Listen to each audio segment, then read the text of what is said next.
What's up everyone, Slick here, and today I'm going to show you how to beat one of Final Fantasy Tactics' most notorious fights, the 1v1 versus Wiegraf, as a frog.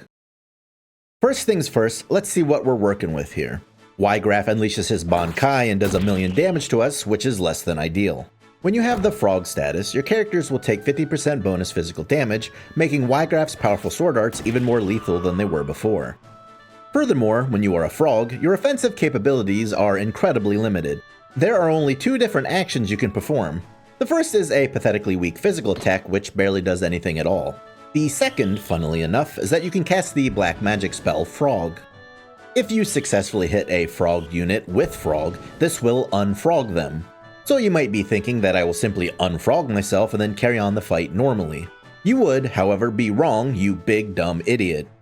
When I modded this fight, I made it so that Ramza does not just start with the frog status, he has it innately, which means it is incurable by literally all means. He is permanently stuck as Frogza. You may be thinking that if we can't unfrog ourselves, maybe we can frog Wiegraf. However, he is unfortunately immune to that status effect. The only action we have available is to try and pathetically tongue him to death. He is not going to take this tongue lashing lying down, however, as he has the reaction ability counter, and will retaliate with a sword strike that turns us into a tiny green stain on the stone floor. The counter reaction ability, like most reaction abilities, will activate Brave % of the time. Since Wiegraf has a Brave stat of 71, every time we attack him, he has a 71% chance to split our wig for giga damage. Things may seem pretty impossible, but you are failing to consider the fact that I am an incredibly handsome genius. The first order of business is sealing off Wiegraf's sword arts, which is actually pretty easy to do. There is a programming oversight in the game, making the AI think that sword art abilities are wholly elemental when they are not. Not sure where it got that idea from. By equipping a chameleon robe, which absorbs wholly elemental attacks, Wiegraf will instead use other abilities because he's not so much interested in healing us with his sword arts as he is violencing us with his murder. Now that Wiegraf's primary ability has been taken away, he will resort to his secondary ability, the Monk's Punch Arts. The first monk ability he uses is Earth Slash, an earth elemental attack that ignores evasion and hits from a whopping 8 panels away. This attack can be easily nullified by equipping the Time Mage movement ability Float, which causes you to float. Now Float offers multiple benefits, but the only one we're interested in is its immunity to earth elemental attacks. Wiegraf's second offensive ability has just been rendered useless. The final ability in Wiegraf's bag of tricks is the monk ability Wave Fist, which is a short-range attack that, unlike Earth Slash, does not ignore evasion. So the plan is to equip Frogza with as much evasion as possible to make him as slippery as some sort of small animal that happens to be very slippery. Perhaps a tiny amphibian like a newt or salamander. First, we equip him with a Diamond Shield, which is the best shield available at this point in the game and grants us 34 evasion. Next, we go and poach this stupid bird over and over again until eventually we get the lucky 5% rare drop of a Feather Mantle. This is the mantle with the highest evasion stat in the game of 40. When you have the frog status, most reaction, support, and movement abilities do not work. For example, it's very easy to beat this fight by running the Time Mage reaction ability MP switch, which causes all HP damage to be redirected to MP damage, and then the Oracle movement ability Move MP Up, which restores a small amount of MP every time you move. Whenever Wiegraf attacks you, the damage goes to your MP instead of your HP. Then, when you move, you replenish a small amount of MP. Since there is no damage spillover from MP switch, even if you have just one magic point, your health points are safe from harm. Next, you just hit Wiegraf with ranged attacks to avoid taking a counter, moving every turn to activate Move MP Up. However, since you are just a tiny little frog toad, neither MP Switch nor Move MP Up work, rendering this strategy impossible. You also can't use Auto Potion, Blade Grasp, Hamido, HP Restore, etc., etc. There are, however, two reaction abilities that do work when you are a frog. The Knight's Weapon Guard, and more importantly, the Ninja's Abandon. What Abandon does is double your evasion. So our shield goes from 34 evasion to 68, and our cloak goes from 40 to 80. I won't bore you with all the nerd math involved, but with this equipment and ability combo, Frogza has a 5% chance of getting hit by an attack from the front, a 6% chance from the side, and a 20% chance from the back. Now obviously one of these things is not like the other, so it's important to avoid taking any back shots from Wiegraf lest he run us through with his mighty blade. If we leave our rear exposed, he's going to eat our ass alive. The final ability we want to equip is the Ninja Support ability Two Swords. Normally, when you think of two swords, you would imagine that there would be two swords involved since the ability allows you to wield two swords. By equipping two swords, you get to attack twice in one turn, first with the right hand and then with the left. However, despite the name, two swords also works when you are bare-handed, allowing you to punch twice in one turn. It would appear that the only way for the Fist for a Brain monk to realize that they have two hands to attack with is to have them train for the Chunin exams.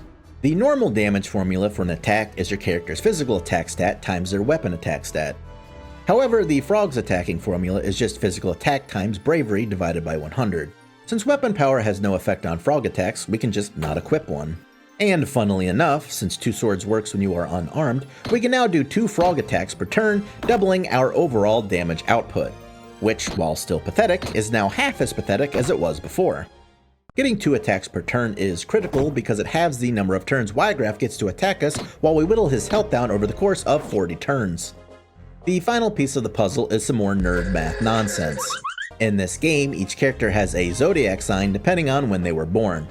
The game has a rock, paper, scissors style system in place where certain zodiac signs can deal more or less damage to other zodiac signs. I will spare you the incredibly complex minutia of it all, but by my calculations, the optimal zodiac compatibility would cause Wiegraf and I to deal 50% less damage to one another. Due to the way damage rounding occurs in the game, this gives me the optimal amount of damage per attack while also allowing me to tank multiple hits at the same time. With our preparations complete, all that's left is to enter the Thunderdome and take this loser to Pound Town with our Tadpole. While Frogza has a preposterously high amount of evasion, Wiegraf himself is no slouch in this regard. Our attacks only have a 55% chance to land from the front and a 66% chance from the side. However, because Wiegraf is wearing a diamond armlet instead of any type of mantle, back attacks are guaranteed to land. The fight boils down to a positioning game. Through trial and error, I found a pattern that gave me optimal results for damage output and defense at the same time. The trick is to bait Wiegraf to attack you from this panel by presenting to him a juicy 20% chance back attack and hoping that he whiffs. Once he is on this tile, he is unknowingly trapped in our domain, the Toadnado. By making a specific series of moves, you can get a free guaranteed back attack on him while also guarding your rear in the process. It's at this point in the fight Frogza decides to unfrog himself to have a chat with Wiegraf, since apparently frogs are not capable of speech, only tongue attacks, frog magic, and blowing themselves up. Once they're finished jawing, Chadza refrogs himself to keep it a fair fight. Because of our clever positioning, the Toadnado nets us an additional back attack while once again guarding ourselves from behind. Wiegraf will then retreat to this panel, but by chasing him down and attacking him from the side, he will position himself on the magic square once more, restarting the Toadnado. Now that we have Wiegraf dancing in the palm of our hands, the only thing left to do is find out how many licks it takes to get to the center of a dead sister haver.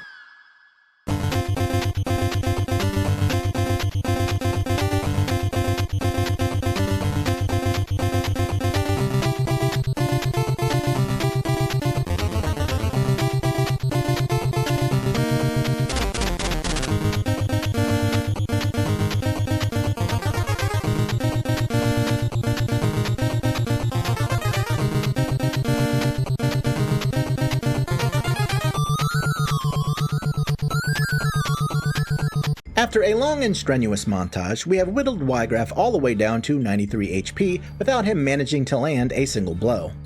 The only reason we are missing any HP at all is because we leveled up in the middle of this amphibious ass-kicking.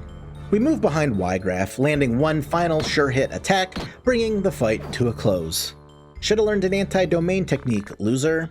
And just like that, we managed to beat the supposedly challenging Wiegraf 1v1 as a tiny little toad frog. Hopefully he doesn't put his fursuit on and come back for a round 2. Oh, f***. Oh, he did a move! He's doing moves! Look at him dabbing! He's dabbing! He's dabbing like a crazy motherfucker! Go! Go, Rex's frog!